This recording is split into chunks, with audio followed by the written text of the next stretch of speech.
Episode की शुरुआत में हम एक मर्चेंट को देखते हैं जो कि अपना सामान लेके अपने विलेज की ओर बढ़ रहा होता है, पर तभी इसके यहाँ पे काफी सारे गॉब्लिन हमला कर देते हैं और ये चिंता में पड़ जाता है अब इसका क्या होगा। तभी यहाँ पे कुछ एडवेंचरर्स आ जाते हैं कि इसे कहते हैं कि इसे अब चिंता करने की कोई जरूरत नहीं है और ये सब इन गॉब्लिन्स के ऊपर हमला कर देते हैं। और इनके यहाँ पे एक कहावत है, अगर तुम एक गॉब्लिन को देखते हो तो उसका मतलब उसके पीछे पूरा झुंड होगा, और ऐसा ही होता है। यहाँ पे काफी सारे गॉब्लिन्स होते हैं पर ये सब मिलके इन सारे गॉब्लिन्स को मार देते हैं। वहीं पे हमें एक लड़के को दिखाया जाता है जिसका नाम फेट होता है और ये गेट के सामने खड़ा होता है। अभी इसकी नजर उन एडवेंचरर्स पे जाती है जो कि अभी अभी गॉब्लिन्स को मार के आए होते हैं और उन्होंने काफी पैसा कमाया होता है। ये सोचता है कि काश मैं भी एक हंटर बन पाता, पर पता नहीं क्यों हमेशा मुझे भूख लगती रहती है, इस वजह से मैं कुछ काम भी नहीं कर पाता। मैं किसी काम का नहीं हूं और साथ ही साथ मेरी स्किल गुलटोनी ये किसी काम की नहीं है। पर चलो कोई बात नहीं, मुझे कम से कम ये नॉर्मल काम तो मिल गया, इससे ही मैं अपना पेट का गुजारा चला लूंगा। वहीं पे हमें उन एडवेंचरर्स को दिखाया जाता है जो कि यहाँ पे अपने सामान खरीद रहे होते हैं, पर तभी यहाँ पे 3 भाई बहन आ जाते हैं जो कि होली नाइट में होते हैं और ये काफी ताकतवर होते हैं और इन्हें इनसे छुपना पड़ता है क्योंकि ये काफी घटिया इंसान होते हैं। इससे पहले ये लोग यहाँ पे जाते हैं कि इंसान का यहाँ पे सामान गिर जाता है, जिसके बाद ये लोग इसे भला बुरा कहने लग जाते हैं। पर इन दोनों का बड़ा भाई अपने साथ इन दोनों को चलने के लिए कहता है, जिसके बाद ये लोग यहाँ से चले जाते हैं। वहीं पे हमें फेथ को दिखाया जाता है जहाँ पे ये लोग फेथ से पूछते हैं क्या तुम अपना काम अच्छे से कर रहे हो ना। फेथ कहता है कि हाँ मैं अपना काम अच्छे से कर रहा हूँ। तो वो ब्लू हेयर वाला लड़का कहता है कि ठीक है ये लो तुम्हारी दिहाड़ी, उन पैसों को उठा लो। जिसके बाद फेथ इन सिक्कों को उठाने लग जाता है। ये लोग यहाँ पे फेथ को कहने लग जाते हैं कि तुम्हें हमारा शुक्रिया करना चाहिए कि हमने तुम्हें यहाँ पे काम दिया, वरना तुम जैसे घटिया इंसान को तो कोई भी यहाँ पे काम नहीं देगा, तुम्हें कुछ भी नहीं आता। जिसके बाद ये फेथ को मारने लग जाते हैं। ये फेथ को कहते हैं कि तुम्हें अपनी जगह पता होनी चाहिए, तुम इस घर के पेट हो और उसके अलावा कुछ नहीं है। फेथ फिर हमें बताता है इस दुनिया में जिसके पास गॉड की दी गई हुई स्किल है वही राज करता है, वरना जिसके पास गॉड की स्किल नहीं है उसे लोग भाव तक नहीं देते। ये सब फिर फेथ को और भला बुरा कहने लग जाते हैं। तभी यहाँ पे हार्ट रॉक्सी आ जाती है जो कि कहते हैं कि आखिरकार तुम एक आम सिटीजन को कैसे अब्यूज कर सकते हो। गेट की रखवाली करना एक होली नाइट का काम है और वो अपना काम कर रहा है, आखिरकार तुम इसे मार कैसे सकते हो। ये कहता है ये भी एक होली नाइट की ड्यूटी है कि वो देखे कि सामने वाला अपना काम ठीक से कर रहा है कि नहीं। जिसके बाद ये तीनों यहाँ से चले जाते हैं और हार्ट रॉक्सी फेथ से पूछती है क्या तुम ठीक हो। फेथ कहता है कि हाँ मैं ठीक हूँ, तुम्हें चिंता करने की कोई जरूरत नहीं है। रॉक्सी फिर कहते हैं कि यहाँ से मेरी ड्यूटी चालू होती है तो ये झंडा मुझे तुम दे सकती हो। फेथ कहता है कि ठीक है तुम इसे ले सकती हो। रॉक्सी फिर फेथ को कहते हैं अगर ये चीज दोबारा हो तो प्लीज मुझे बता देना ताकि मैं उनकी खबर ले सकूं। फेथ कहता है कि इस चीज की मुझे आदत हो गई है, तुम्हें चिंता करने की कोई जरूरत नहीं है। जिसके बाद फेथ यहाँ से आ जाता है रेस्टोरेंट में खाना खाने। यहाँ का ओनर इसे देख के कहता है अगर तुम्हारे साथ यही चलता रहा तो तुम्हारा हाल भी पिछले वाले लड़के के जैसा हो जाएगा। पर फेथ इसे कहता है कि चिंता करने की कोई जरूरत नहीं है। ये फिर रेस्टोरेंट से बाहर आ जाता है पर अभी भी इसकी भूख मिटी नहीं होती है क्योंकि इसके पास पैसे काफी कम होते हैं। ये सोचता है कि काश ये एक अच्छे स्किल के साथ पैदा हुआ होता तो इसे ये सारी चीजें नहीं सहनी पड़ती। काश ये एक वॉरियर की तरह या फिर मर्चेंट या फिर क्राफ्टमैन की तरह पैदा हुआ होता।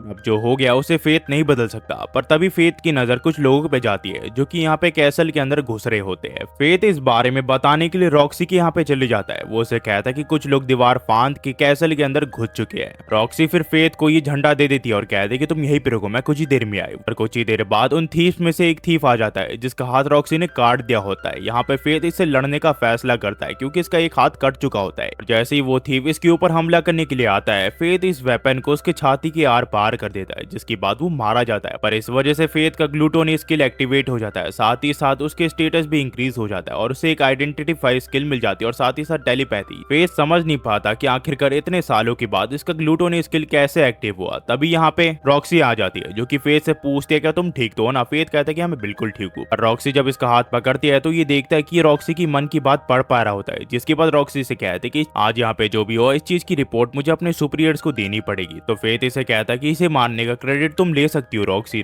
इसे कहती है कि ठीक है मैं समझ गई, पर इसके बदले में मैं तुम्हें इनाम देना चाहती हूँ। क्या तुम हार्ट फैमिली के लिए काम करना चाहोगे, क्योंकि जिनके लिए तुम अभी काम कर रही हो वो लोग काफी ज्यादा घटिया है, वो तुम्हें कभी ना कभी मार ही देंगे। तो तुम्हारा क्या इरादा है। फेथ थोड़ा सोचता है और इसकी ऑफर को हाँ कर देता है। ये फिर अपने घर चले जाता है जहाँ पे ये सोचता है कि आखिरकार ये सब मेरे साथ चल क्या रहा है, आखिरकार मेरी स्किल कैसे एक्टिवेट होगी और मेरी बॉडी के साथ ये सब क्या हो रहा है। पर जैसा स्टेटस मेरा है उस हालत में मैं किसी भी मॉन्स्टर को हरा सकता हूँ, वो भी काफी आसानी से। फेथ फिर अगले दिन यहाँ पे वेपन शॉप के यहाँ चले जाता है जहाँ पे वो अपने लिए तलवार ढूंढने लग जाता है। तभी यहाँ पे शॉपकीपर आ जाता है जो कि इससे पूछता है कि सर आप मुझे बता सकते हैं कि आपका बजट कितना है। फेथ इसे बताता है इसके पास 2 सिल्वर कॉइन है। तो ये इसे कहता है तुम तो गरीब हो, हमारा जितना बजट है तुम उस भंगार में से कोई एक तलवार चुन सकती हो। फेथ फिर अपने आइडेंटिफाई स्किल का यूज करके एक अच्छी तलवार चुनने लग जाता है। पर तभी ये एक तलवार उठाता है जिससे इसे कुछ आवाज सुनाई देती है। फेथ को यकीन नहीं होता कि ये तलवार बोल रही है, पर फेथ को इस तलवार को देख के लगता है कि ये भी इसी की तरह मजबूर है। है। तभी ये तलवार इसे कहती है कि अगर तुम मुझे बाय कर लेते हो तो मैं तुम्हारे स्किल ग्लूनिटी के बारे में तुम्हें काफी कुछ बताने वाला हूँ, जिसके बाद ये इसे खरीद लेता है। कहानी फिर जाती है उस ब्लू हेयर वाले लड़के के यहाँ पे, जहाँ पे उसकी बहन इसे कह रही होती है कि रॉक्सी ने फेथ को अपने यहाँ पे काम पे रख लिया है, हमें उसे बताना चाहिए कि हमारे साथ पंगा लेने का अंजाम क्या हो सकता है। पर ये से बताता है कि फेथ को हम किसी से भी रिप्लेस कर सकते हैं, वो हमारे किसी काम का नहीं है वैसे भी। और तुम ये मत भूलो कि रॉक्सी की फैमिली और हमारी फैमिली 5 ग्रेटेस्ट फैमिली के अंदर आती है, जो कि इस पूरे किंगडम को सपोर्ट करती है। अभी मैं मिलिट्री डिस्ट्रिक्ट के यहाँ पे जा रहा हूँ, मुझे डिस्टर्ब मत करना। तो ये से पूछती कि आखिरकार तुम वहाँ पे जाके करते क्या हो। ये से बताता है ये इसके स्टडी का हिस्सा है। तो ये से पूछते कि किस तरह की स्टडी। ये कहता है कि मैं एक इमॉर्टल बनने की तैयारी कर रहा हूँ। वहीं पे हमें फेथ को दिखाया जाता है, जहाँ पे ये स्वॉर्ड से अपना नाम बताता है। इसका नाम ग्रीड होता है और ये फेथ का भी नाम अच्छे से याद कर लेता है। तभी ग्रीड इसे बताता है कि वो लोग आ चुके हैं, तुम्हें उनका सामना करना पड़ेगा। और तभी एक गॉब्लिन फेथ के ऊपर हमला कर देता है। फेथ फिर उसे लड़ने लग जाता है और कुछ ही पलों में उसे मार गिराता है। ग्रीड इसे कहता है कि जब तक मैं तुम्हारे साथ तो तुम्हें चिंता करने की कोई जरूरत नहीं है। फेथ की फिर ग्लूटोनी स्किल एक्टिव हो जाती है, जो कि इसे एक नई स्किल देती है। कुछ ही देर में यहाँ पे और भी काफी सारे गॉब्लिन्स आ जाते हैं, जो कि फेथ के ऊपर हमला कर देते हैं। पर फेथ यहाँ पे ग्रीड के साथ इन सभी को डिफीट कर देता है और काफी देर की लड़ाई के बाद ये सभी के सभी मॉन्स्टर हार जाते हैं। फेथ फिर अपने स्टेटस को देखता है, जो कि काफी ज्यादा बढ़ चुका होता है। फेथ सोच रहा होता है कि आखिरकार ये सब है क्या,